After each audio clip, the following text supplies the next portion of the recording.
शिव महापुराण की कथा भी यही कहती है।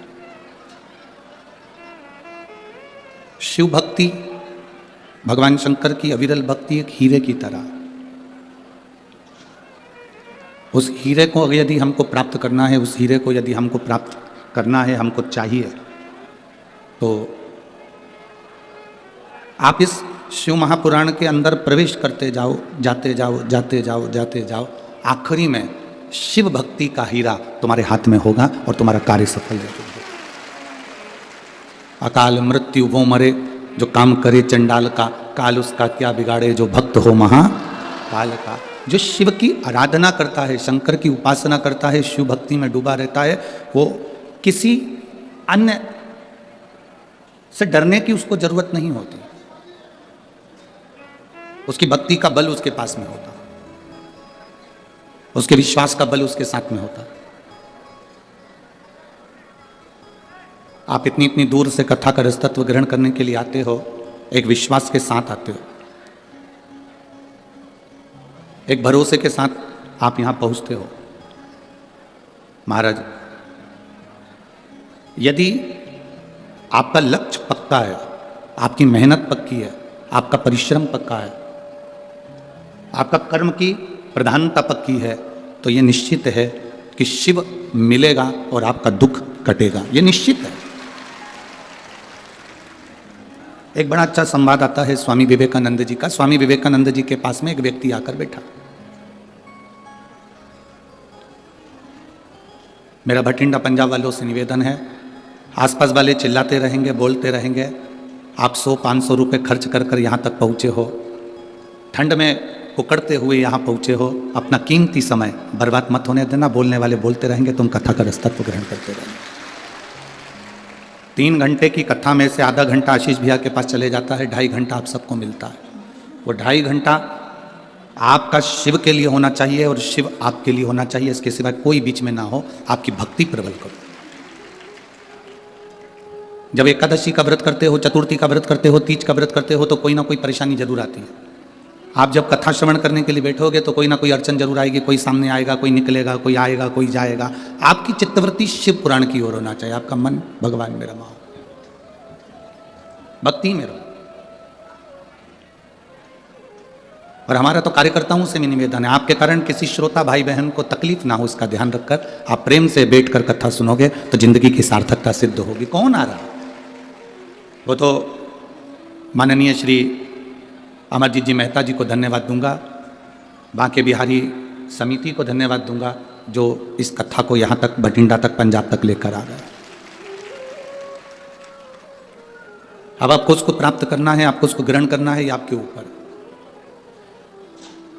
स्वामी विवेकानंद जी के पास में एक व्यक्ति आकर बैठ गया और उस व्यक्ति ने कहा, मैं बहुत परेशान हूं, मैं बहुत परेशान हूं, मेरे को बहुत कष्ट है, बहुत तकलीफ में मेरी जिंदगी चल रही है।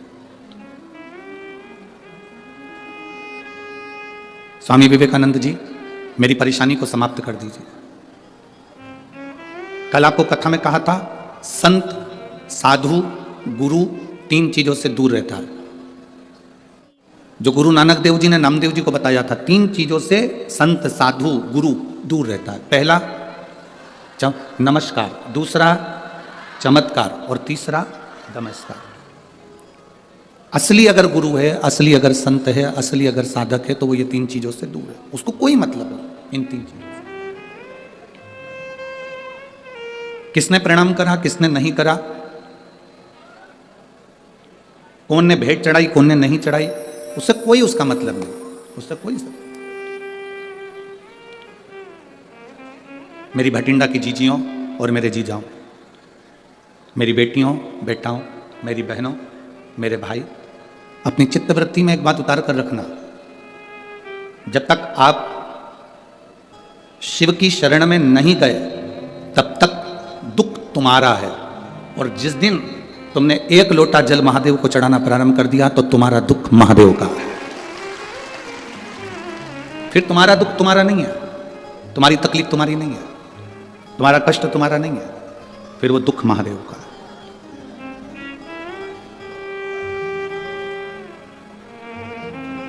ये कथा का जो पंडाल है, लोग इसको कहते हैं शिव महापुराण की कथा हो रही है, हम कहते हैं ये शिव महापुराण की कथा नहीं हो रही है, नेत्रों की जांच हो रही है, नेत्र शिविर लगा है, इसमें आंखों की जांच है। कोई कोई मरीज ऐसा होता है, हॉस्पिटल में जाता है, डॉक्टर साहब से कहता है मुझे दूर का नहीं दिखता, मुझे दूर का नहीं दिखता। डॉक्टर उसको दवाई देते हैं, ड्रॉप देते हैं, आंखों में डालकर देखता है, अभी भी मुझे दूर का नहीं दिखता। डॉक्टर साहब ने उसको टेबलेट दे दी, उसने ली, मुझे दूर का नहीं दिखता। अब डॉक्टर ने कहा यदि तुम्हें दूर का नहीं दिख रहा तो मैं एक चश्मा बना देता हूं, चश्मे से दिखेगा, चश्मे से उसको दूर का दिखने लगा। फिर कोई डॉक्टर के पास गया, डॉक्टर साहब मुझे पास का नहीं दिखता। डॉक्टर ने उसको भी ड्रॉप दिया, उसको भी दवाई दी, उसको पास का नहीं दिख रहा, तो फिर उसके लिए भी चश्मा बना दिया। आप में से कोई कोई मरीज ऐसा बैठा होगा जो डॉक्टर के पास जाकर कहेगा ना दूर का दिखता ना पास का दिखता, तो डॉक्टर ने एक ही चश्मे में 2 गिलास लगा दिया, ऊपर आधा गिलास ऊपर है तो दूर का दिखता है, आधा गिलास नीचे तो पास का दिखता है। बोलो सही है कि गलत है? एक ही चश्मे में 2 गिलास, 2 कांच, आधे में दूर का दिखता है, आधे में पास का। बहुत सारे मरीज डॉक्टर के पास पहुंचे और कहते हैं दूर का नहीं दिखता, पास का नहीं दिखता, पर आज तक ऐसा मरीज डॉक्टर के पास नहीं गया जिसने जाकर कहा हो कि मुझे इन नेत्रों से मेरा महादेव नहीं दिखता। उसका कोई चश्मा है, उसकी कोई दवाई है कि मेरा परमात्मा मुझे दिख जाए? तो डॉक्टर भी कह देगा इसकी कोई दवाई नहीं है, इसकी दवाई केवल एक शिव महापुराण की कथा है, उसमें जाकर बैठोगे तो चश्मा लगाने की जरूरत नहीं पड़ेगी, वो आंखों में लेंस लगा देता है, उस लेंस से परमात्मा नजर आने लगता है कि शिव कैसा है, कृष्ण कैसा है, गुरु नानक देव जी की भक्ति कैसी है, भजन कैसा है, संत नामदेव जी की भक्ति कैसी, कीर्तन कैसा है। आप सब इस कड़कती हुई ठंड में, कड़कड़ाती हुई ठंड के अंदर स्टेडियम के एक एक कुर्सियां आप अगर देखेंगे तो सब भरी पड़ी है, पूरा ग्राउंड में पांव रखने की जगह नहीं है। जितने लोग ग्राउंड के अंदर हैं उतने लोग ग्राउंड के बाहर जितनी दुकानें हैं, उन दुकानों में जो टीवियां लगी हैं उनके पास में बैठकर कथा सुन रहे हैं। कई लोग पार्किंग से यहां तक नहीं पहुंच पाए तो पार्किंग में गाड़ी को खड़ी कर कर उसमें मोबाइल लगाकर बुजुर्ग माताएं, अन्य माताएं उसमें बैठकर टीवी उस मोबाइल पर कथा सुन रही हैं। शायद भटिंडा के इतिहास में ऐसा भक्ति शायद भटिंडा वालों ने कभी नहीं देखी होगी जो भक्ति का दर्शन यहां होगा।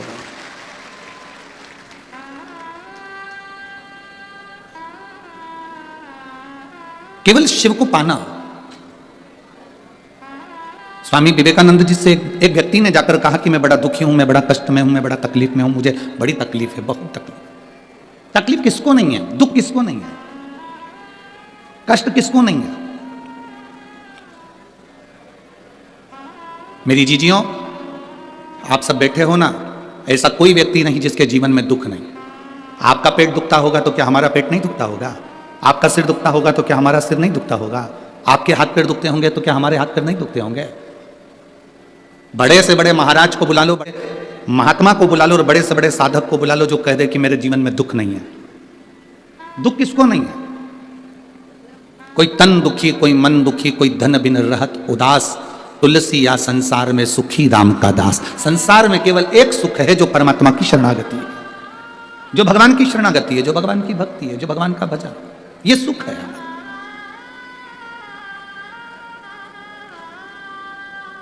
स्वामी विवेकानंद जी से कहा मैं बड़ा दुखी हूं, बहुत बड़ा परेशान हूं, मेरी परेशानी को समाप्त कर दो, मेरे दुख को समाप्त कर दो, मेरे कष्ट को समाप्त कर दो।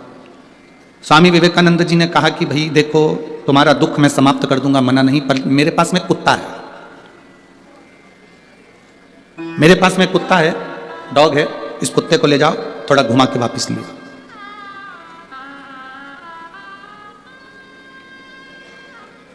इस कुत्ते को लेकर जाओ और घुमा के वापस लेकर आओ। स्वामी विवेकानंद जी से उस व्यक्ति ने कहा मैं कुत्ता घुमा कर लेकर आऊंगा, उसके बाद मेरी समस्या हल हो जाएगी, मेरा दुख मिट जाएगा। जाओ जाओ, पहले कुत्ते को घुमा कर लेकर आओ। स्वामी विवेकानंद जी ने उसको कुत्ता दिया, वो कुत्ता लेकर घुमाने के लिए गया, घुमाने के लिए लेकर गया, सब दूर घुमाकर वापिस आया। कुत्ता हाँप रहा था, बहुत तेज तेज हाँप रहा था, और जो घुमाने वाला व्यक्ति था वो आके खड़ा हुआ। स्वामी विवेकानंद जी ने पूछा ये इतना तेज हाँप क्यों रहा है, कुत्ता इतनी तेज क्यों हाँप रहा है? उसने कहा जो निकलता था उसके पीछे भौंकने चले जाता था, कभी इधर देखा उधर चले गया, कभी उधर देखा उधर चले गया, कभी उधर देखा कभी उधर चले गया, भाग भाग कर इधर उधर जाता फिरा। मैं कहीं नहीं भागा, सीधे रास्ते पे चलते चलते चलते चलते यहां पहुंच गए। कुत्ता हाँप रहा है, वो व्यक्ति नहीं हाँपा। स्वामी विवेकानंद जी ने कहा बस तुम्हारी समस्या का एक यहां हल नजर आता है, इस कुत्ते को देख लो, किसी को भी देखता है उस ओर दौड़ पड़ता है। इधर देखा इधर दौड़ा, उधर देखा उधर दौड़ा, उधर देखा उधर दौड़ा। स्वामी विवेकानंद जी कहते हैं अपनी मंजिल पर जाना है तो फिर 10 जगह देखकर मत दौड़ो, अपनी मंजिल को देखकर चलोगे तो फिर तुम्हारी मंजिल तक तुम पहुंच जाओगे। हम भी वही करते हैं, हमारी भी आदत वही की वही बनी हुई है, हमने भी वही की वही कर रखा है। कभी देखते हैं कि अपनी दुकान चल रही है किराने की, अपनी दुकान चल रही है कपड़े की, अपनी दुकान चल रही है मोबाइल की, अपनी दुकान चल रही है बैग की, अपनी दुकान चल रही है सुनारी की, अपनी दुकान चल रही है लोहारी की, पर अपन दूसरे को देखते हैं उसमें ज्यादा कमाई है, इसको कम ध्यान देते हैं, उसमें घुस जाते हैं। फिर लगता है कि कपड़े की दुकान में ज्यादा फायदा है, अपनी दुकान को कम कर अपन कपड़े की दुकान में चले जाते हैं। फिर लगता है कि मोबाइल में ज्यादा फायदा है, हम मोबाइल की ओर चले जाते हैं।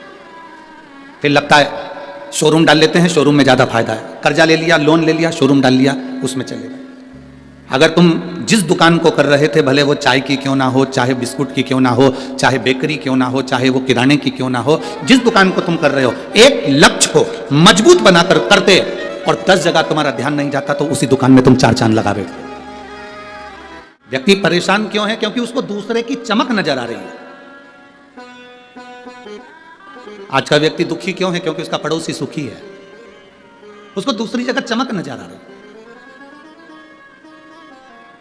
शिव महापुराण की कथा कहती है हमने अपनी आदत बना ली लपकने की, अपना काम अच्छा नहीं लग रहा, इसमें कोई इनकम नहीं हो रही, इसमें कोई फायदा नहीं हो रहा, अपन दूसरे काम को करते हैं। वो छोड़ा फिर वो करा, फिर वो छोड़ा फिर वो करा।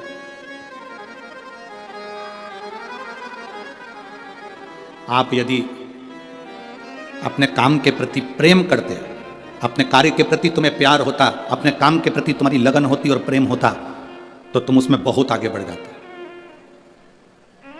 एक नौकरी करने वाला व्यक्ति और एक दुकान करने वाला व्यक्ति, दोनों में अंतर होता है।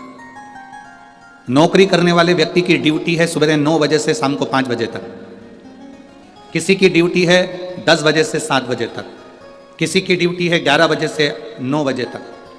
नौकरी करने वाला व्यक्ति और दुकान धंधा करने वाला व्यक्ति, इसमें अंतर, दोनों में अंतर। नौकरी करने वाले की नौकरी 5 बजे तक ड्यूटी है, वो 4 बजे से घड़ी देखना चालू कर देता है। आप में कई लोग नौकरी वाले बैठे होंगे, और ईमानदारी से बोलना सही है कि गलत है?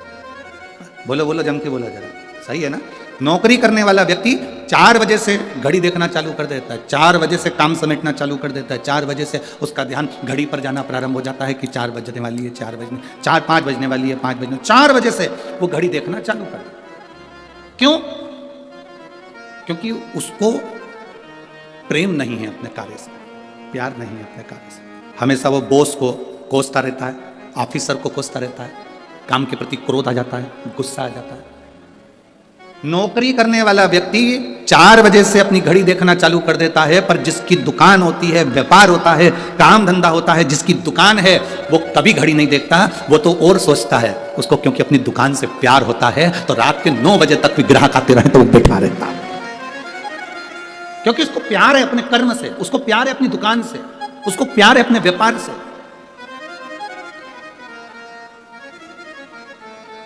और जब प्रेम जब अनंत हो गया, रोम रोम संत हो गया, जब आपका प्रेम, आपका प्यार आपके कर्म के प्रति प्रबल हो जाता है, फिर उसमें समय नहीं देखा जाता, उसमें समय नहीं देखा। कई लोग कथा में भी बैठते हैं तो वो जैसे ही 3-4 बजी, 4 बजे के बाद इनका मन,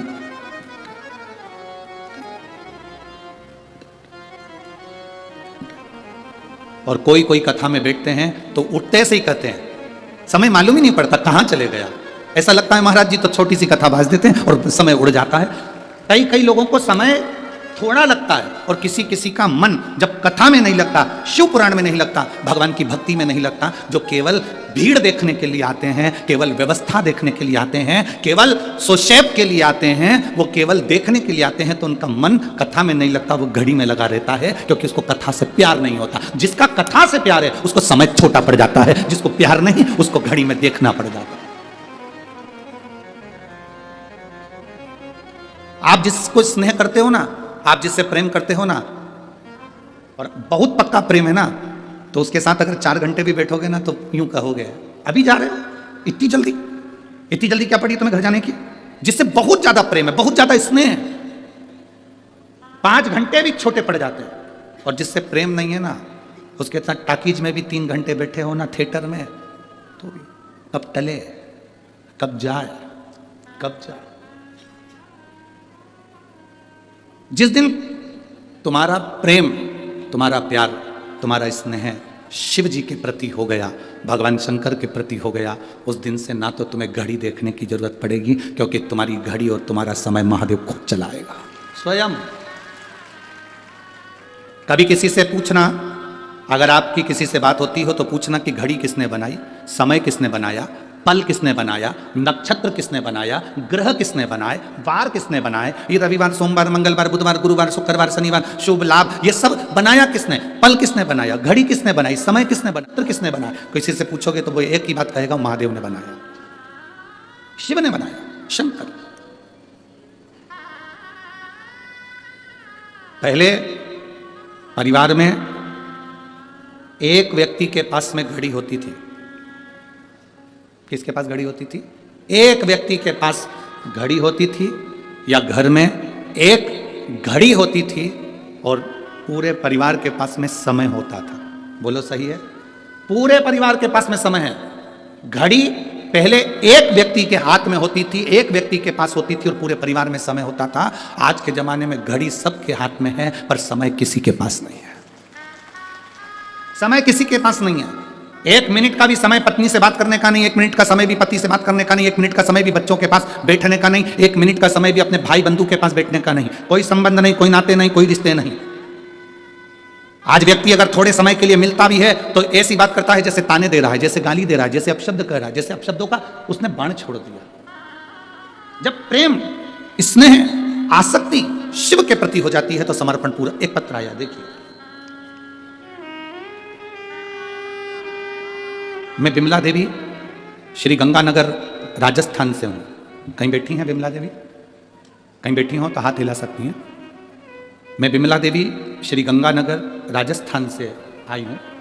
कहीं बैठी हो तो हाथ हिला सकती हैं। जहाँ कहीं बैठी हो हाथ हिला सकती हैं।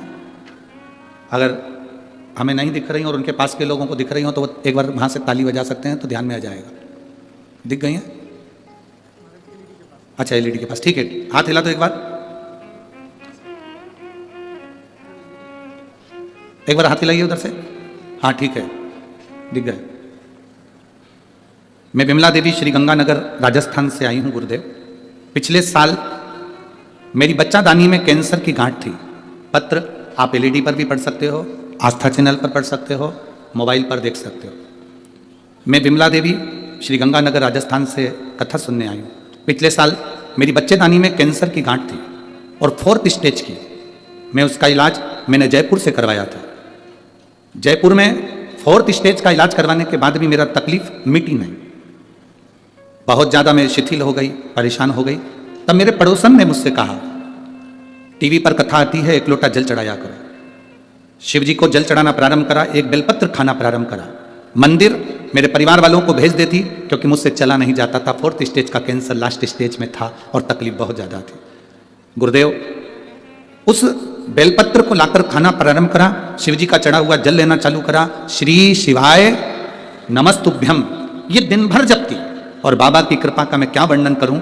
डॉक्टर के हिसाब से तो मेरी मृत्यु पास में थी, पर मेरे बाबा ने ऐसी कृपा करी, मैंने 9 बार जांच करवा ली। हर जांच में मेरा कैंसर खत्म हो गया। मैं बाबा को प्रणाम करने के लिए आई। अब जांच देखिए, आप उसको एलईडी पर पढ़िएगा और मोबाइल पर या आस्था चैनल पर उस पत्र को पढ़िए। जांच कितनी बार कराई उसने लिखा, मैंने 9 बार 9 बार जांच करा ली। 9 बार जांच कराई और बाबा की कृपा से मेरा कैंसर समाप्त है। अब मेरे शरीर में कैंसर नहीं। ये शिव भक्ति है। एक विश्वास, एक दृढ़ता, एक भरोसा। जब तक शिव से प्रेम नहीं होगा, शिव के करीब नहीं पहुंच पाओगे। आप शंकर के करीब नहीं पहुंच। शिव के करीब जाने के लिए आपको शंकर की भक्ति को अपने हृदय में उतारना।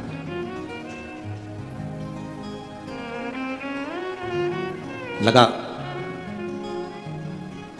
थोड़ी तकलीफें हैं जिंदगी में। जिम काहे के लिए जाते हो? मेरे बेटा बेटी जिम जाते हैं। यहां पर भी बैठे होंगे बच्चे जो जिम जाते होंगे। जिम काहे के लिए जाते हो? शरीर को मजबूत बनाने के लिए। बोलो मेरी बेटा बेटी यहां बैठे होंगे जो जाते होंगे जिम, एक्सरसाइज करने के लिए। जिम काहे के लिए जाते हो? अपने शरीर को मजबूत बनाने के लिए। मजबूत।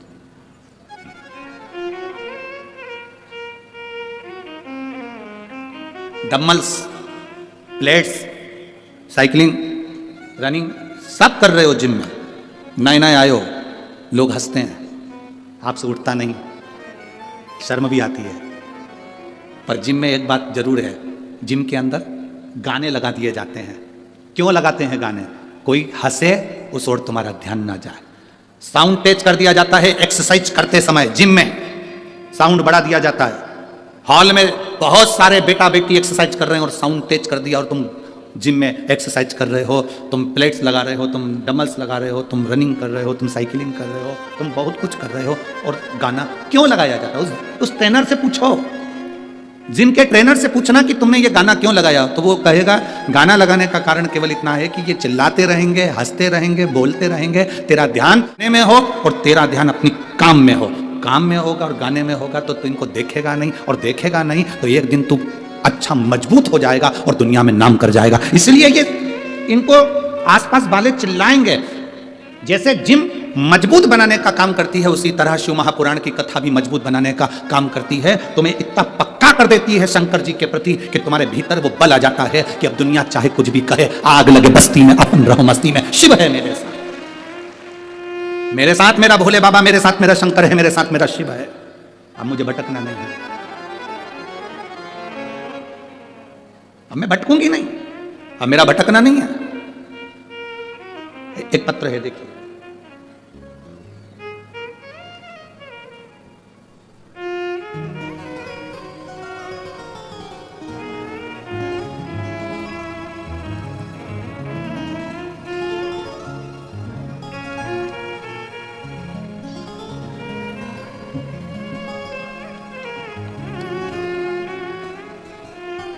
अब ये पत्र बड़ा विचित्र पत्र है जिसमें भेजा। हॉस्पिटल का नाम भी लिखा है, जिस हॉस्पिटल में ऑपरेशन हुआ है।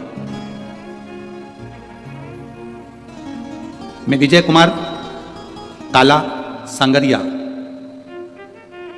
जेतो मंडी, पंजाब से हूं। कहीं बैठे हैं आप? हैं? श्री शिवाय नमस्तुभ्यम। हाथ हिला दो एक बार। मैं विजय कुमार काला संगरिया, जेतो मंडी, पंजाब से हूँ। ये कितनी दूर है यहाँ से? नज़दीक है। अच्छा, मेरा मोबाइल नंबर यह है। 2021 से लीवर की बीमारी से पीड़ित था। नवंबर 2022 में आईसीयू में कोमा में चला गया था। डॉक्टरों ने अपने हाथ खींच लिए। फिर मेरी पत्नी की सहेली, जो कि आपकी कथा टीवी पर सुनती है, उसने हमें कथा सुनने को कहा। हमने कथा सुनना प्रारंभ कर दी। कथा सुनकर मेरी पत्नी ने भोलेनाथ पर जल चढ़ाना, बेलपत्र चढ़ाना प्रारंभ कर दिया। अप्रैल का महीना 2023 में पीजीआई चंडीगढ़ के डॉक्टर से बोला मेरे पेट में गठान हो गई है, जिसका सर्जरी कराना, ऑपरेशन कराना जरूरी है।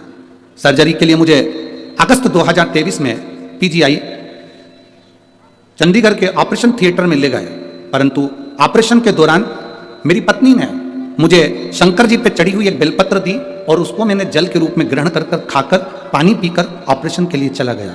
डॉक्टर ने मुझे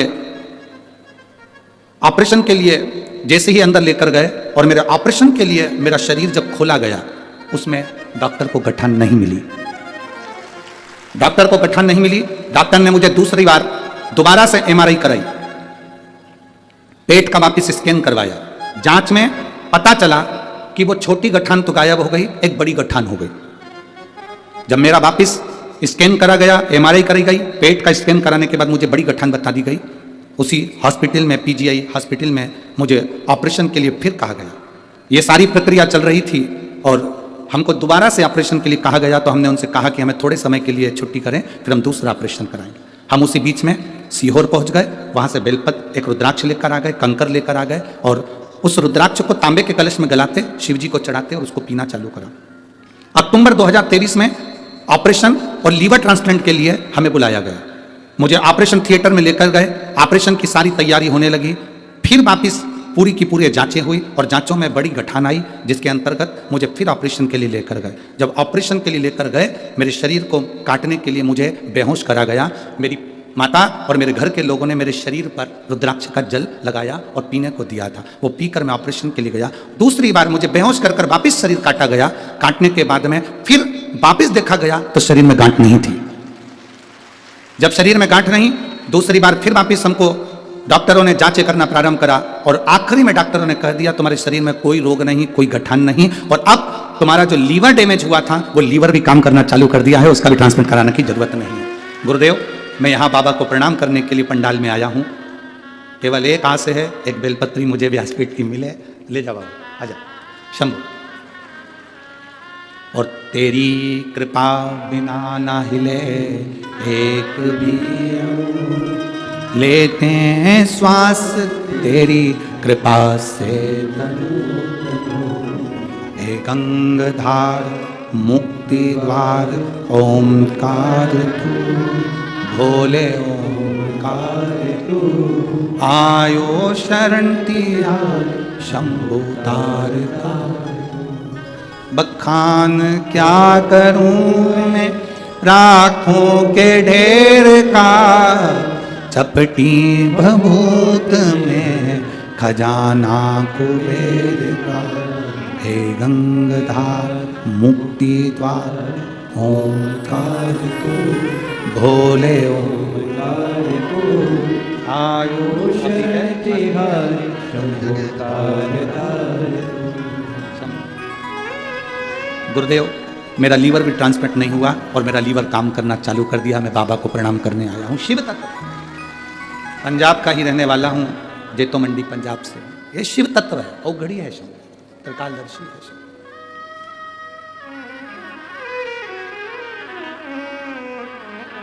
अरे लुटा दिया भंडार काशी,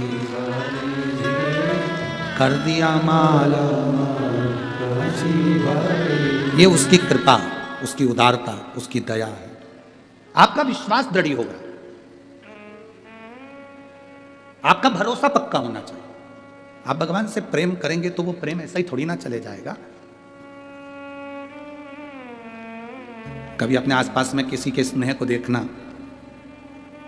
लड़की लड़का, जिस लड़की और लड़के का स्नेह होता है, उस लड़की का मोबाइल का बैलेंस भी वही डलवाता है। कौन डलवाए? बस वो इतना सा पूछता है, कल तेरा मैसेज क्यों नहीं आया? बैलेंस नहीं था, अभी डलवा रहा हूं। बस इतना ही किया, बैलेंस नहीं था। एक दिन दोनों घूमने के लिए गए और जाते जाते इतने में मोबाइल कहीं गिर गया, रोने लगी। अब क्या होगा? तू क्या चिंता करती? चल सो लो। 70,000 का एक बार में मोबाइल, 70,000। न्यू ईयर आया है, डायमंड की प्यार में कितनी दमदारी है। मुंह से निकलता है और बैलेंस डल जाता है, मुंह से निकलता है मोबाइल आ जाता है, मुंह से निकलता है और डायमंड की रिंग आ जाती है, मुंह से निकलता है और सूट आ जाता है, मुंह से निकलता है चप्पल, मुंह से निकलता है डेंटिंग पेंटिंग का सामान आ जाता है। प्यार में कितनी दमदारी है। जब एक इंसान से प्यार किया तो ये सब कुछ मिल गया। भोलेनाथ से प्यार करा होता तो सांस भी मिल जाए, सांस भी चलती रही, सांस भी मिल गई। आपका स्नेह किसके प्रति है, वो कितना आपसे चाहता है, आप कितना उसको चाहते हो, ये मालूम पड़ता है। लोग कहते हैं गुरुजी शिव पुराण में ऐसा क्या है कि लोगों के यहाँ संतान, ये हम तो पढ़ते ही नहीं बहुत सारे पत्र, ये संतान के फोटो लगा लगा के बैठे भेजे हैं लोगों ने, और कई पत्र ऐसे 8 साल 10 साल 12 साल 15 साल कितने पत्र नीचे पड़े हो, केवल बच्चों ही बच्चों के, और सबके बच्चों के पत्र पढ़ेंगे तो बड़ी लोग बाग टीवी पे कहने लगेंगे बताओ इतने सारे, महाराज तो आबादी बढ़ा रहा है। जिसके यहाँ 25-25 30 साल में नहीं हो रहे थे उसके यहाँ भी हो रहे हैं, तो अभी महाराज तो टेंशन दे दिया वापिस भारत।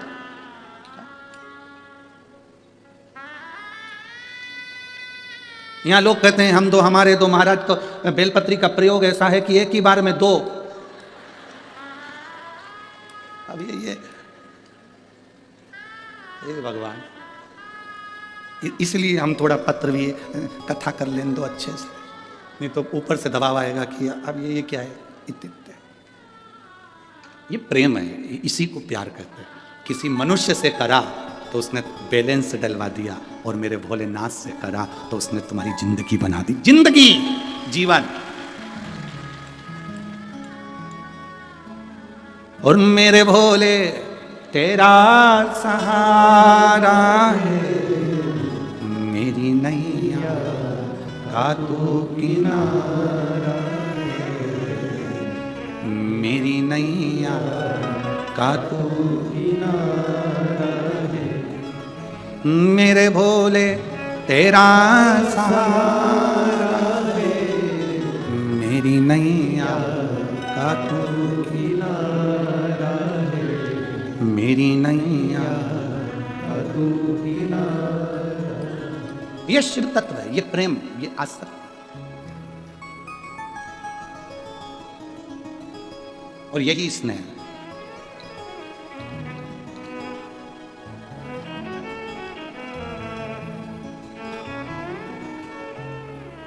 यही आसक्ति।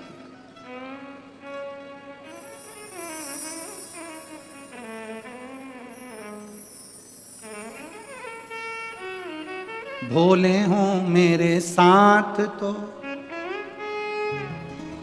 चिंता फिर कैसी, काम सारे हो रहे फिर चिंता कैसी। जब है शिव, शिव हमारे साथ है तो फिर क्या है, सब चिंता दूर, सब टेंशन दूर, सब चिंता। एक बार शंकर पार्वती भगवान देवादिदेव महादेव माता पार्वती जी के साथ भ्रमण पे निकले।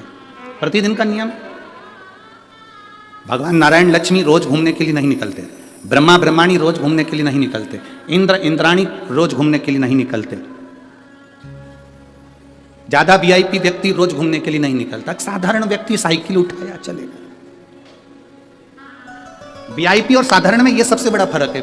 वीआईपी व्यक्ति को निकलने के लिए ड्राइवर चाहिए, 4 व्हीलर गाड़ी चाहिए, थोड़े अच्छे से निकलना पड़ता है, 4 लोगों के सामने जाओ तो उनके लेवल का व्यक्ति से मिलना पड़ता है। पर साधारण कहीं पर भी चले, कहीं।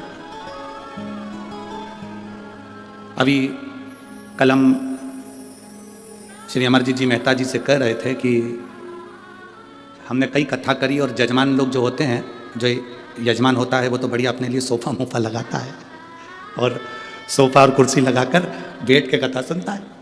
तो हमने अमरजीत सिंह जी से कहा, मेहता जी से, कि बड़ी गजब की कथा है तुम्हारी भटिंडा की, एक भी सोफा दिख नहीं रहा और उस पर ना तुम बैठे दिख रहे हो, है ना तुम दिख रहे हो, बड़ी गजब कथा। तो कहा गुरुजी,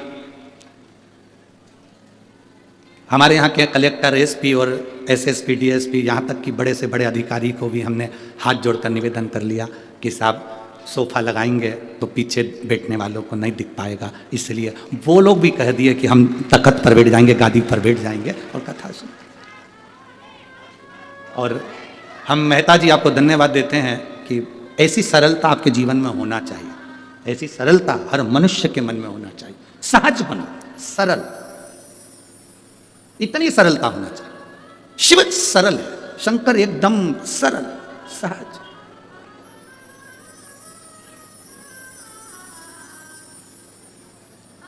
जो वीआईपी रहते हैं वो कभी कभी निकलते हैं। आप में से जितनी भी वीआईपी माताएं बैठी हैं, सब्जी लेने जाना, कभी कभी जाओगे, बहुत कम जाओगे, और तुम्हारे पास में एक रहती है, उसने झोला उठाया, पैसे रखे, पहुंच गई। भिंडी क्या रुपए किलो है, आलू, तुरंत घूमती फिरती झोला लेके आराम से सब्जी लेके सबसे मिल के आ गई और दी आई। तो भगवान नारायण से एक बार लक्ष्मी जी ने कह दिया था, देखो वो शंकर भगवान को अपनी पत्नी को रोज नंदी पर बिठाते हैं और घुमाने ले जाते हैं, तुम मुझको आज तक लेके नहीं गए, साल में एक आध बार ले जाते हो जब कोई सत्यनारायण जी की पूजन कराता है तब, उसके सिवाय मुझे लेकर नहीं जाते। भगवान कहने लगे क्या चाहती है, मुझे घुमाने लेके चलो। भगवान ने कहा चल अब भी चल तू। लक्ष्मी जी बोली अब भी आई। जो लक्ष्मी जी तैयार होने गई, शाम हो गई, संध्या, 8 दरवाजे द्वार बंद करने लगी, खिड़कियां बंद करने लगी, रात हो गई। लक्ष्मी जी आके बोली अब तो अंधेरा हो गया, अब कैसे घूमने जाए। भगवान शिव नारायण ने कहा फिर अब कल चलेंगे। परंतु लक्ष्मी जी ने नारायण से कहा मुझे एक बात पूछना है, आप उत्तर दोगे? हाँ बोलो। शंकर भगवान तुरंत पार्वती जी से कहते हैं कि चल, और पार्वती सारा घर छोड़ के नंदी पे बैठ के चली जाती है। एक बार नहीं सोचती कि दरवाजा लगाऊं कि खिड़की लगाऊं कि द्वार बंद करूं। इनको टेंशन नहीं रहता क्या घर का? भगवान विष्णु ने कहा घर होए तो टेंशन हो, और यहां घर ही नहीं है तो टेंशन क्या हो? इनके घर में कुछ भी नहीं है। भगवान विष्णु ने कहा हो भी तो क्या फर्क पड़ता है। जब जाते हैं पति पत्नी घूमने के लिए, शंकर पार्वती जी गले से भोलेनाथ जी बाबा को उतार के दरवाजे पे छोड़ जाते हैं। जिसके बाप में दम घुस जा, जिसके पिता में बल हो जाना।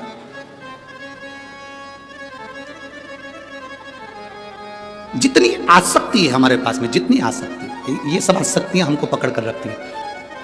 और जिस दिन हमने सोच लिया राम जी को खेत राम जी की चिड़िया, बस सोच के बैठ गए अब तो जाना है, अब भी आई वीआईपी। शंकर पार्वती बिल्कुल ये वीआईपी है ही नहीं, इनको तुम वीआईपी समझना भी मत हो। शंकर पार्वती को कभी वीआईपी मत समझो कि बहुत वीआईपी है। हाँ कितने वीआईपी। आकड़िया की रोटी बनाई, काकड़िया की साग, पर से माता पार्वती जी पावे भोलानाथ मन शिव रटोरे, और छोड़ दो कपट मन शिव रटोरे। आकड़िया की रोटी बनाई, काकड़िया की साग, पर से माता पार्वती जी पावे भोलानाथ मन शिव रटोरे, और छोड़ दो कपट मन शिव रटोरे।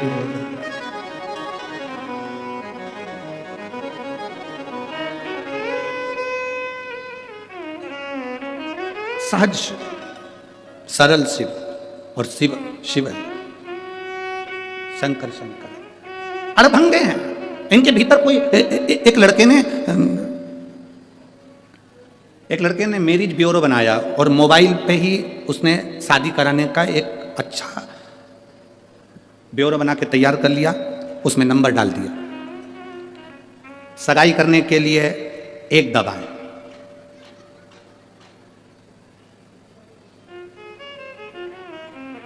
रिंग पहनाने के लिए 2 दवाएं,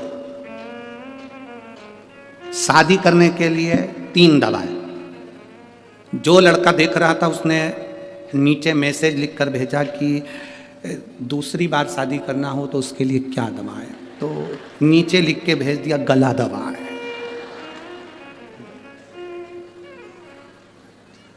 अब लिख रहा है कि दूसरी शादी करनी तो पहली का दवा। सिर्फ अड़भंगे शंकर, अड़भंगे शिव शिव है, अड़भंग। दोनों घूमने के लिए जा रहे हैं। अब शंकर पार्वती जब दोनों घूमने के लिए चले तो शिव जी कभी खड़ाऊ नहीं पहनते, शंकर भगवान कभी जूता चप्पल नहीं पहनते, नंगे पैर। आपने किसी भी जगह पर शंकर भगवान के पाँव में खड़ाऊ नहीं देखी होगी। भगवान नारायण के पाँव में खड़ाऊ देख लोगे, ब्रह्मा जी के पाँव में खड़ाऊ देख लोगे, पादुका देख लोगे, राम जी की खड़ाऊ देख लोगे, कृष्ण भगवान के पाँव में पादुका देख लोगे, पर भोलेनाथ जी के चरणों में, काल भैरव के चरणों में, शंकर जी के चरणों में, महाकाल कुबेर भंडारी के चरणों में कभी पादुका चप्पल जूता नहीं देखोगे। नंगे पैर चलते, नग्न पैर। शिव जी चल रहे थे पार्वती जी के साथ, घूमते घूमते उनके पाँव में कांटे चुभ रहे थे, पत्थर चुभ रहे थे, पाँव में कांटे चुभे हुए हैं, पत्थर चुभे हुए हैं। पार्वती जी ने शंकर जी को हाथ पकड़कर बिठाया, बिठाकर कहा बाबा, भोलेनाथ जी से बोली आपके पाँव में कांटे चुभे हुए हैं। पार्वती जी ने कहा जरा पाँव ऊंचा करो, मैं तुम्हारे पाँव से कांटे निकाल के फेंक दूं। मैं तुम्हारे पांव से एक कंकर निकाल कर फेंक देती हूँ, पत्थर निकाल कर फेंक देती हूँ, पांव ऊंचा करो। शिव जी बोले नहीं। शंकर जी बोले मेरे पांव में तो ढेर सारे कांटे चुभे हैं, ढेर सारे पत्थर चुभे हैं, तो इनको निकाल कर फेंकते क्यों नहीं हो? शंकर भगवान बोले ये मेरे पांव में चुभ गए, ये मेरी शरण में आ गए, जो शरण में आ गया उसको अपने से दूर कैसे कर दूं, उसको तो मैं अपने पास रखता।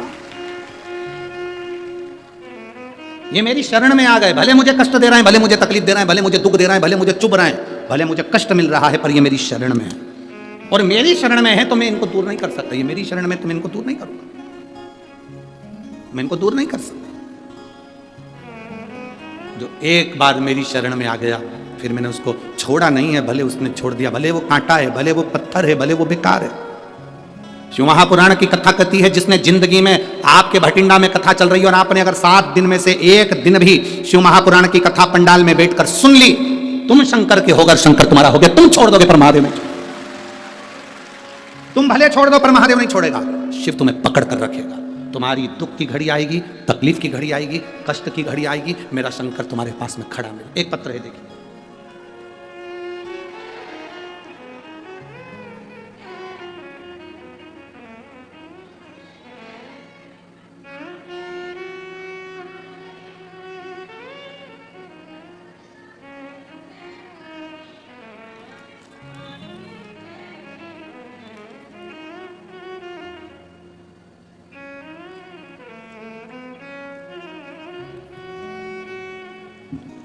कथा चल रही है, तुम छोड़ दोगे पर वो नहीं छोड़ता। पत्र देखिए, मेरा नाम बबीता पति श्री शंकर लाल, मोबाइल नंबर मेरा ये है, गुरुग्राम हरियाणा से आई हूँ। कहीं बैठी हो तो हाथ हिला सकती हूँ, अगर कहीं बैठी हो आप ही हैं, हाथ हिला दो एक बार। श्री शिवाय नमस्ते। मेरा नाम बबीता पति श्री शंकर लाल, मोबाइल नंबर ये, गुरुग्राम हरियाणा से आई हूँ। मेरे बाबा ने मुझ पर बहुत कृपा करी है गुरुदेव। बेटे का सीए क्लियर नहीं हो रहा था, सीए की पढ़ाई कर रहा था, क्लियर नहीं हो रहा था, बेटा हार गया था, हताश हो गया था। शिव जी को जल चढ़ाने का मैंने उसको कहा, मेरा बेटा शंकर जी के मंदिर जाना चालू करा। शिव जी पर जल चढ़ाता, उसके बाद भी उसका सीए क्लियर नहीं हुआ, हार गया। उसने सोचा मां भोलेनाथ ने मेरा नहीं सुना। हम आपसे एक बात पूछना चाहते हैं, एग्जाम देना है तो क्या पेपर के टाइम पर ही पढ़ोगे? जम के तो बोलो। पूरे साल पढ़ाई करोगे तब तो परीक्षा के टाइम पर पास होगे। उसी तरह पूरे साल पढ़ाई भी करो, मेहनत भी करो, और पूरे साल शिव जी पर एक लोटा जल चढ़ाते रहो तो निकलोगे ही पक्का है। मेरे बेटे ने कहा मैंने जल चढ़ाया, इसके बाद भी भोलेनाथ ने मेरी नहीं सुनी। मैंने अपने बेटे से कहा तू चिंता मत कर, बाबा तुझे पास करेगा ही, तू अपनी मेहनत कर। सियोर वाला महाराज कहता है खूब मेहनत करो, खूब पढ़ाई करो, अब की बार डबल पढ़ा, डबल मेहनत कर। मेरे बेटे ने मेहनत करी, शिव जी पर जल चढ़ाना फिर प्रारंभ करा, छोड़ा नहीं। हम छोड़ देते हैं भोलेनाथ को, पर भोलेनाथ हमें नहीं छोड़ता। अब की बार मेरे बेटे ने जो मेहनत करी और शिव जी पर जल चढ़ाना प्रारंभ करा, एक बेलपत्र पर शहद लगाकर शिव जी को चढ़ाया, और बाबा की कृपा से मेरा बेटा आज सीए हो गया। मैं बाबा को यहाँ प्रणाम करने आया। दोनों हाथ हिला दो एक बार, हर हर महादेव। बैठिए, शिव तत्व की प्राप्ति है, शिव की भक्ति, शिव की उदारता। बैठिए, शिव की करुणा। हम भूल जाए महादेव को, पर महादेव हमको नहीं भूलते। हम भूल जाए शंकर को, पर शंकर हमें नहीं भूलते।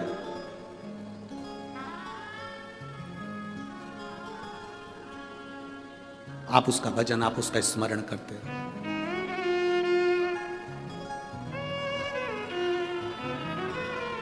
और जब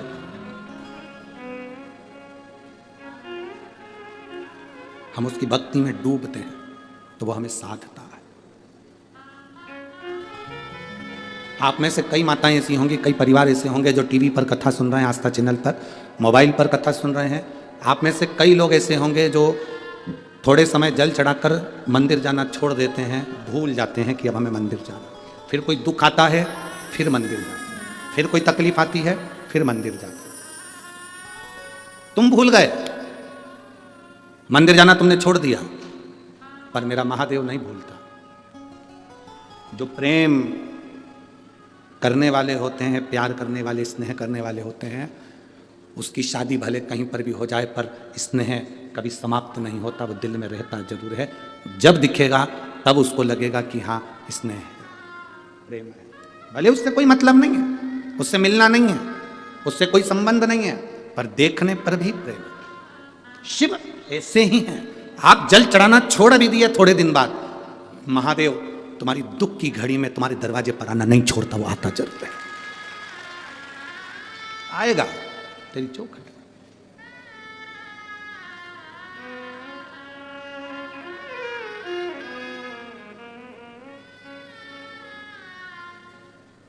और जब मेरा शिव तुम्हारे करीब में आता है, तुम्हारे दुख को समाप्त करने के लिए, तकलीफ समाप्त। आप आए हो, बहुत दूर दूर से आए, कड़कड़ाती ठंड में आए, पहुंच गए, पहुंचे, आप पहुंचे जरूर। इतने चलकर आप आए हो, जैसे महादेव की कथा कर रही है कि मेरे पांव में कांटे चुभे हैं, पत्थर चुभे हैं, इन्होंने मेरी शरणागति ली है, तो शरणागति लेने वाले को मैं कैसे निकाल कर फेंक दूं। शिव कहते हैं भले मुझे चुभ रहे हैं, भले मुझे कष्ट दे रहे हैं, पर मेरे शरणागति में आ गए, मैं इनको निकाल कर नहीं फेंक सकता, मैं इनको बाहर नहीं फेंक सकता। शिव जी ने कहा मैं इनको अपने करीब में रखता हूं। शंकर जी के पास है क्या? जो कांटे दुनिया को चुभते हैं वो धतूरा शिव जी के पास में है, कांटे से परिपूर्ण। कि ये कांटा बता रहा है कि पांव में चुभने वाले कांटे भी शिव जी ने अपने पास में रखे हैं। जो शरणागति में आ गया, धतूरा, धतूरे का जो पौधा होता है वो धतूरा, एक बार शिव जी के पास में जाकर खूब रोया। अच्छे अच्छे पुष्प देवताओं पर चढ़ते हैं, अच्छी अच्छी सामग्री देवताओं पर चढ़ती है, हम कांटा किस पे चढ़ेंगे? शमी के पत्तों ने जाकर निवेदन करा, मैं शमी का पत्र, मेरे में पुष्प, हम किस पे चढ़ेंगे? शिव जी ने कहा जो किसी पर ना चढ़े वो मुझ पर चढ़े, जो किसी का ना हो सका वो मेरा हो, जो किसी का नहीं हो सका वो मेरा हो जाए। फटा हुआ 10 का नोट, घिसा पिटा सिक्का 5 का 10 का दुकान पे नहीं चलता, बैंक में नहीं चलता, भगवान के मंदिर में चलता।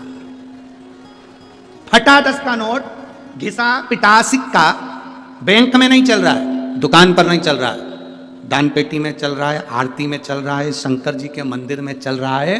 तो किसी ने पूछ लिया भोलेनाथ से, लोग नया कड़कड़ाता हुआ 100 का नोट 500 का नोट तो दुकान पे लेकर जाते हैं, चल जाता है, अच्छे अच्छे सिक्के बैंक में चल जाते हैं, और फटा हुआ नोट तुम्हारे मंदिर में शंकर जी देकर चले जाते हैं। तुमको बुरा नहीं लगता ये फटा हुआ देगा? शंकर जी बोले सबको मालूम है जो कहीं नहीं चलेगा वो मेरे पास चलेगा, सबको मालूम, जो कहीं नहीं चलता वो मेरे पास चलेगा,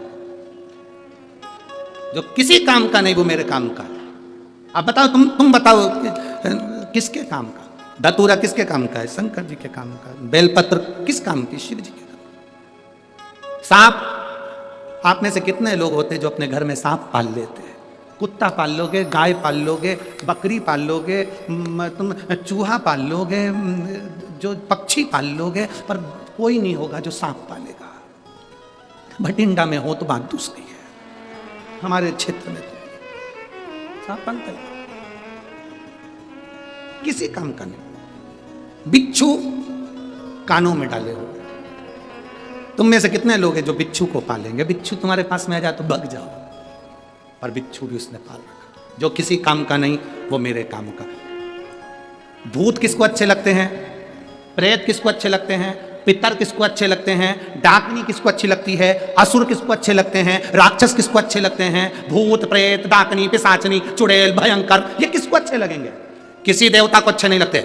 भगवान विष्णु की शादी हुई, किसी को नहीं बुलाया। ब्रह्मा जी की शादी हुई, किसी को नहीं बुलाया। इंद्र की शादी हुई, किसी को नहीं बुलाया। राम जी की शादी हुई, किसी को नहीं बुलाया। भगवान कृष्ण की शादी हुई, किसी को नहीं बुलाया। शंकर भगवान ने पहला निमंत्रण इनको दिया, तुम मत आओ, इनको आने दो। जिसको कोई नहीं पूछता उसको महादेव पूछते, जिसको कोई नहीं बुलाता उसको महादेव बुलाते। बड़े बड़े वीआईपी मंदिर में जाने के लिए तुमको 100, 500, 50, 200 रुपए का पास लेना पड़ेगा, पर महादेव के पास जाने के लिए कोई पास नहीं चाहिए। तुम तो एक लोटा भर के जाओ और जल चढ़ा के हर हर महादेव वापिस। बोल बम का नारा है, बाबा एक सारा, बस उसके पास पहुंच गए, उसके नजदीक पहुंच गए, उसके करीब पहुंच, उसके नजदीक। दिल से कहेंगे मेरा बाबा सुनता जो, जहां जगह मिले वहां बैठकर बोलिएगा, जहां जगह मिल जाए वहां भाव से बैठकर दिल से करें। जो कार्यकर्ता खड़े हैं वो भी बाबा से प्रार्थना करना, शिव महापुराण के पंडाल में बैठकर अपने दिल की बात बाबा से कही हुई खाली नहीं जाती। जब हम श्री शिवाय नमस्तुभ्यम कहते हैं तब मेरा देव अधिदेव महादेव हमारी ओर दृष्टि करता है। जैसे किसी का नाम पुकारो तो वो पलट कर देखता है कि मुझे किसने बुलाया। श्री शिवाय नमस्तुभ्यम बोलने वाले व्यक्ति को मेरा महादेव कैलाश पे से नेत्र खोलकर देखता है कि मुझे पुकारा किसने।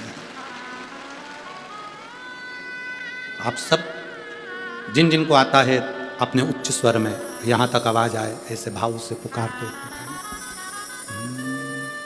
श्री शिवाय नमस्तुभ्यं, श्री शिवाय नमस्तुभ्यं, श्री शिवाय नमस्तुभ्यं, श्री शिवाय नमस्तुभ्यं, श्री शिवाय नमस्तुभ्यं।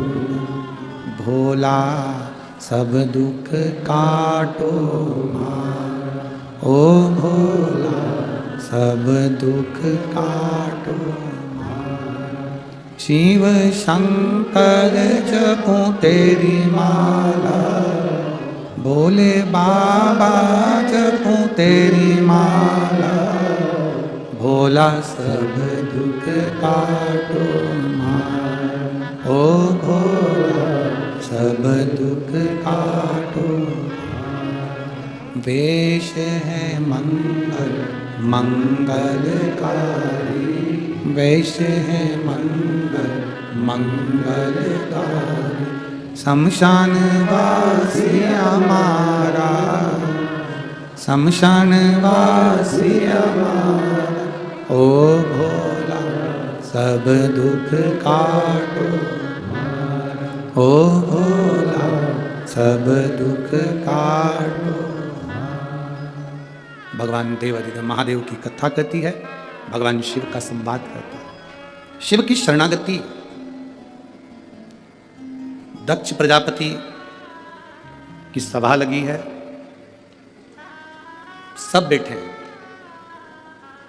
शिव का ध्यान नहीं गया, श्राप मिला, शमशान का निवास मिला।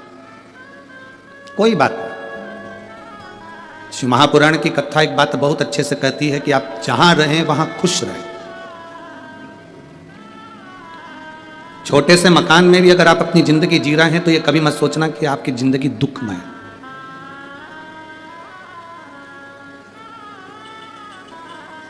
नहीं है आपके पास में 4 व्हीलर गाड़ी, नहीं है कोई बड़ी सी गाड़ी, छोटी गाड़ी है, साइकिल है, मोटरसाइकिल है, बुलेट है, जो भी है, भगवान को धन्यवाद देते रहना कि तूने मुझे इतना दिया, ये कम ना दिया। कई लोग संसार में ऐसे भी हैं जो रोड पर बैठकर कटोरा लेकर बैठे हैं। तूने मुझे इतना दिया, ये बहुत है, ये तेरी बड़ी करुणा है, बहुत। अरे तेरा ही दिया मैंने खाया पिया, तेरा शुक्रिया है, तेरा शुक्रिया। मुझे भोले बाबा ने बहुत दे दिया है, तेरा शुक्रिया है, तेरा शुक्रिया है। बाबे ये तेरा शुक्राना है, ये तेरा शुक्रिया, तेरी कृपा है, तेरी कृपा बिना कुछ नहीं। एक तालाब में पानी कम हो रहा था गर्मी के कारण। एक मछली, किसी भक्त का नियम था, पार्थिव शिवलिंग का निर्माण कर कर तालाब में विसर्जन करता था। तालाब में पानी खत्म होने लगा, मछली शिवलिंग के पास में आ गई जो शिवलिंग का विसर्जन हो रहा था, पार्थिव शिवलिंग का विसर्जन हो रहा था। मछली ने शिवलिंग से कहा, बाबा, ए बाबा भोलेनाथ, क्या मैं मर जाऊंगी? इस तालाब में तो पानी नहीं बचा, अब मैं मरने की कतार पर आ गई हूं बाबा, मैं मरने वाली हूं। बाबा भोलेनाथ ने मछली से कहा, ये तो व्यक्ति के कर्म है, भाग्य है, जिसकी जिंदगी में जितनी श्वास लिखी है उसको उतना रहना है, जितना जिंदगी में दुख लिखा है उतना दुख उसकी जिंदगी में उसको झेलना है।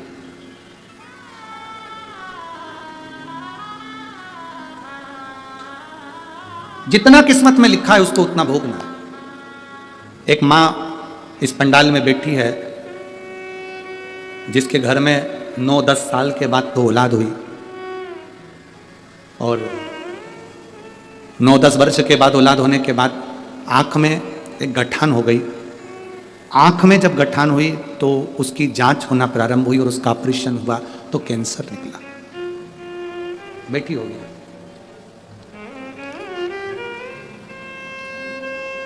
उर्मिला देवी, पति का नाम राजेश है, गांव गुड़ा, झुंझुनू जिला, राजस्थान। कहीं बैठी हैं क्या? अगर बैठी हो तो हाथ हिला सकती हैं। आप ही हैं? बच्चा आया है साथ में? लिया लिया।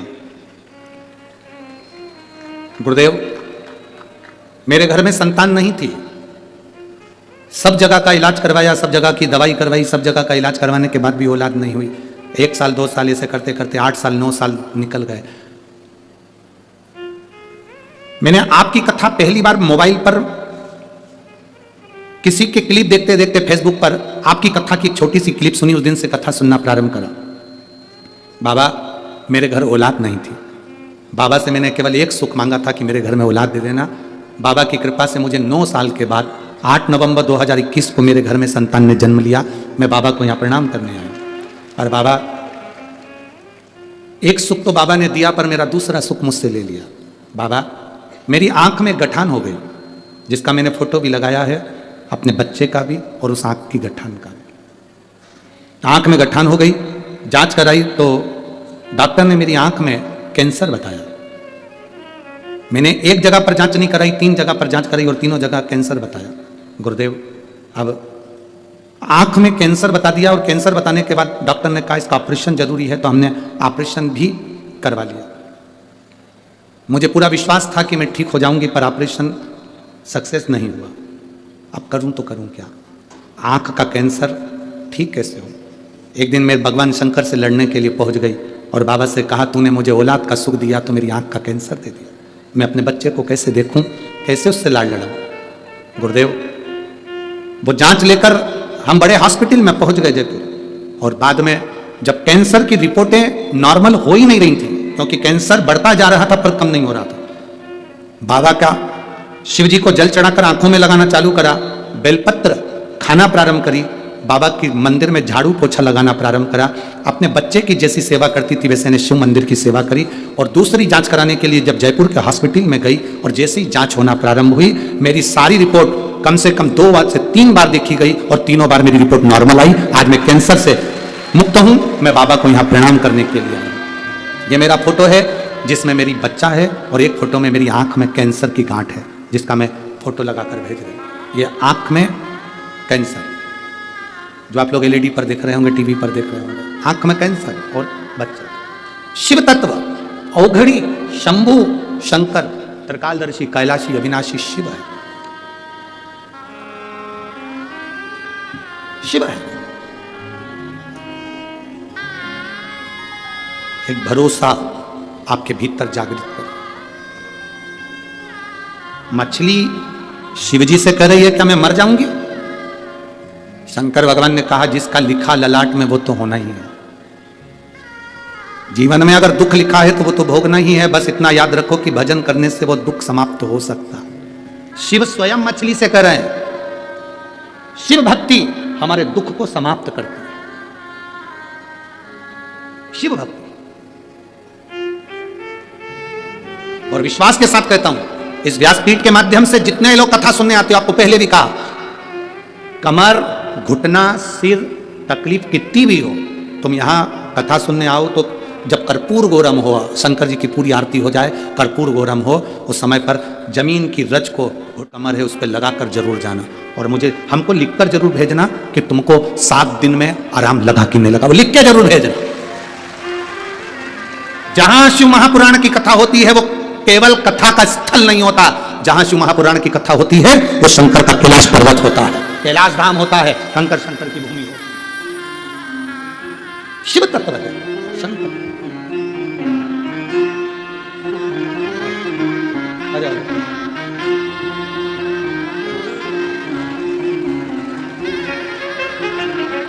बाबा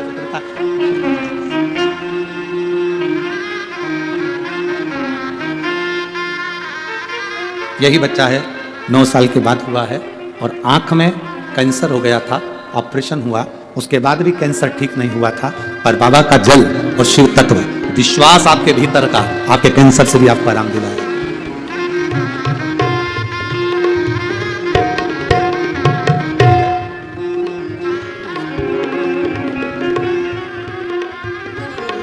शिव बाबा, आपका विश्वास जितना दृढ़ हो, मेरा शिव उतने करीब में आता है, जितना दृढ़ हो। हमने कहा जैसे एक लड़का लड़की का प्यार होता है, प्रेम होता है, और लड़की के मोबाइल का बैलेंस वो डला देता है, वैसे ही अगर हमारा शिव से प्यार है ना, तो तुम्हारी श्वासों का बैलेंस वो बढ़ा देता है, पक्का। श्वासों का बैलेंस वो बढ़ा।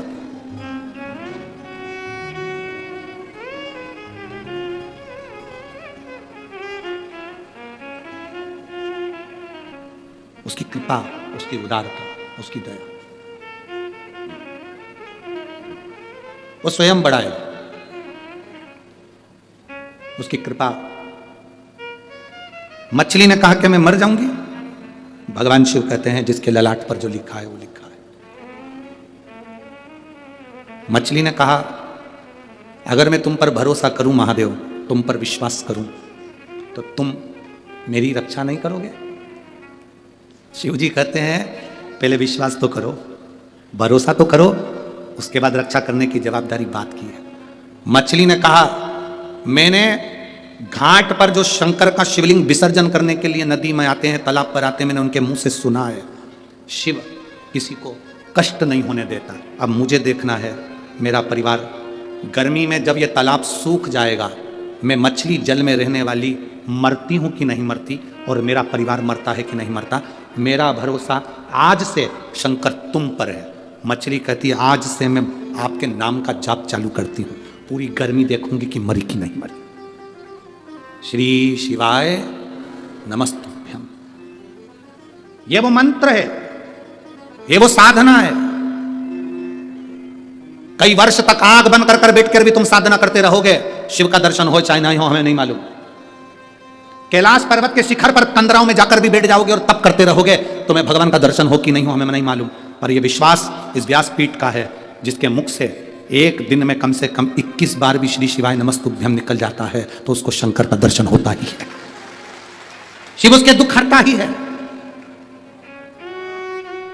आपके नजदीक में जितने शंकर के मंदिर है, उस मंदिर में जाकर एक बार मुख से श्री शिवाय नमस्तुभ्यम कहा करो। अगर बाबा ने आपको थोड़ा बहुत धन दिया है तो शंकर के मंदिर में एक बड़ा सा बैनर श्री शिवाय नमस्तुभ्यम का मंत्र लिखा देना चाहिए, जिससे आता जाता व्यक्ति पढ़ सके।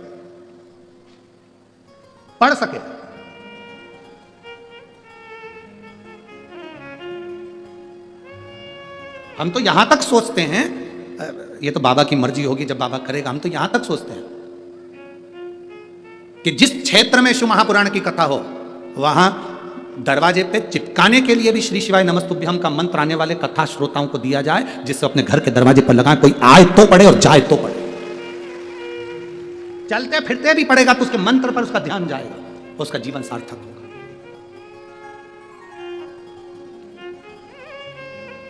मछली कर रही है आज से मेरा विश्वास दृढ़ है, मैं भी जपूंगी भगवान का नाम। अब देखती हूं मरती कि नहीं मरती। परिवार रहने लगा, तालाब सूखने लगा, गर्मी बढ़ती गई, पूरे तालाब का पानी सूखने लगा। शंकर जी पे जल चढ़ाने वाले जल चढ़ाते, शिव जी उस मछली के पानी को कम करते करते, तालाब के पानी को कम करते करते करते करते कम करते करते मछली जहाँ रहती थी वहीं पर पानी की मात्रा थोड़ी सी बची। शंकर जी पे जो जल चढ़ता था के अंदर आ जाता था और तालाब के अंदर गिर जाता था। तालाब के अंदर,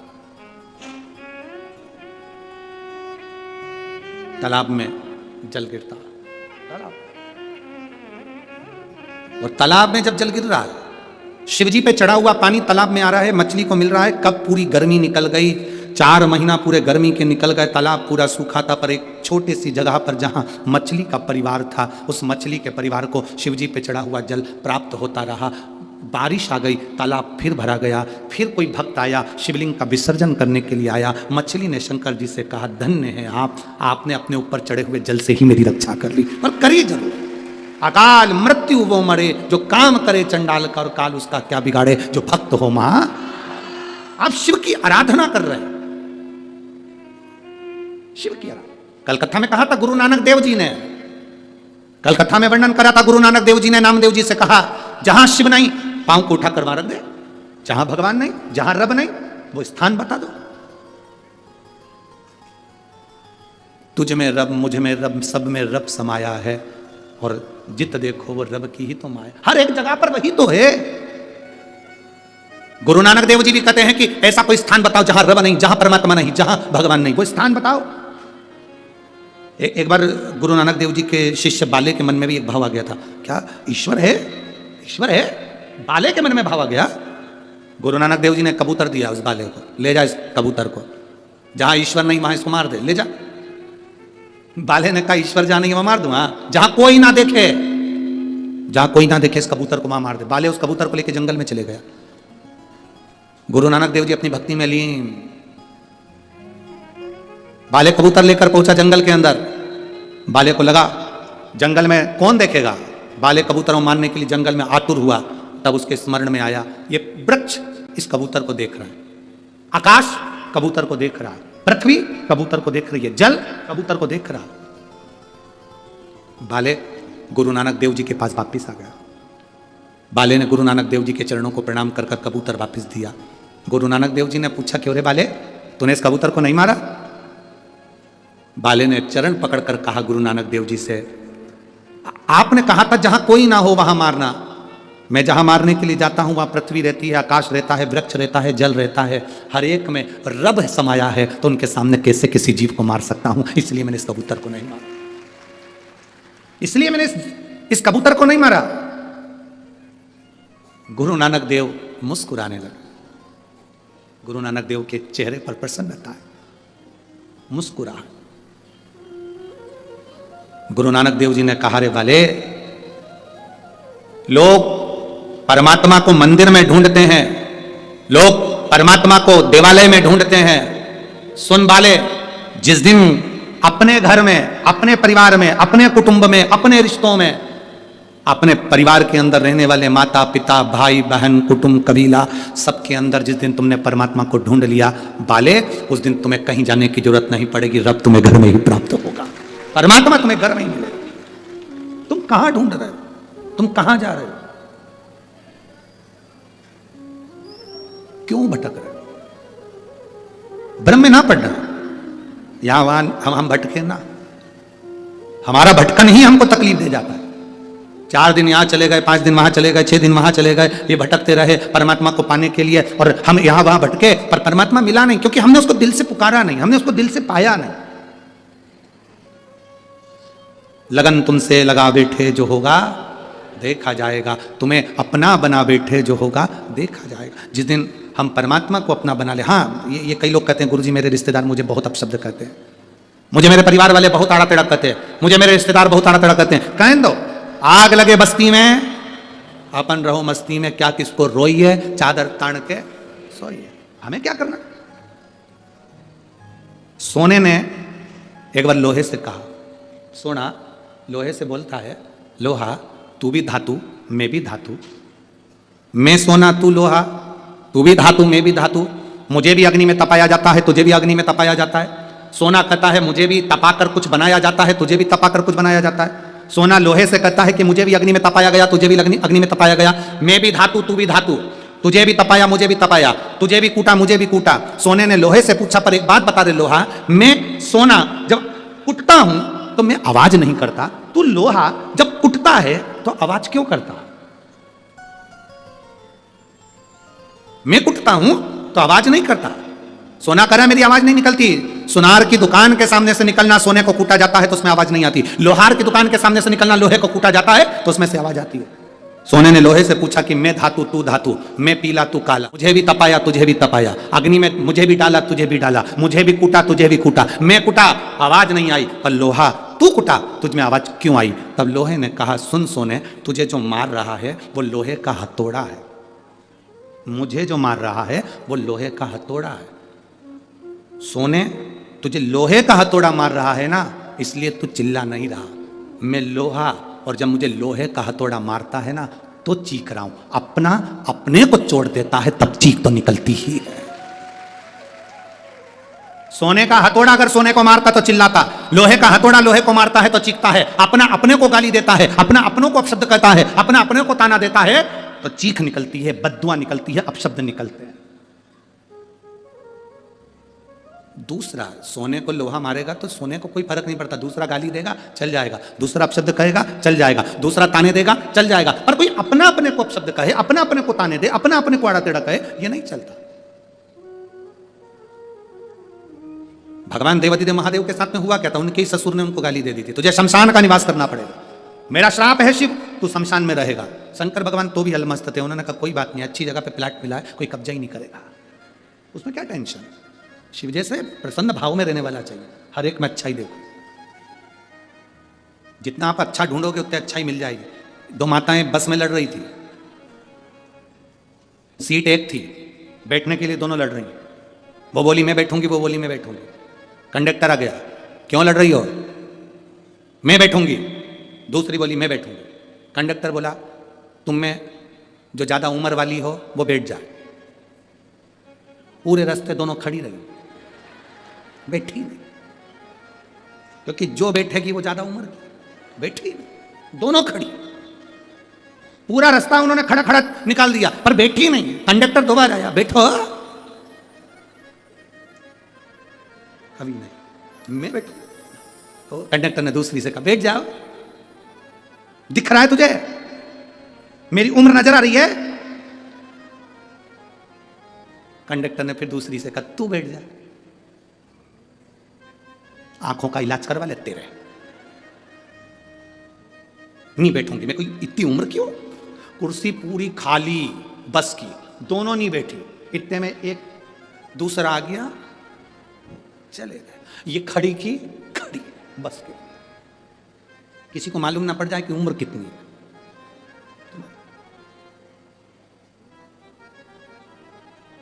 शिव जी को गाली देने वाला कोई दूसरा नहीं था, भगवान शंकर को गाली देने वाले उनके ससुर ही थे। तुम्हारे ऊपर उंगली उठाने वाला कोई दूसरा नहीं होगा, तुम्हारे अपने ही होंगे, कोई दूसरा नहीं होगा, तुम्हारे अपने।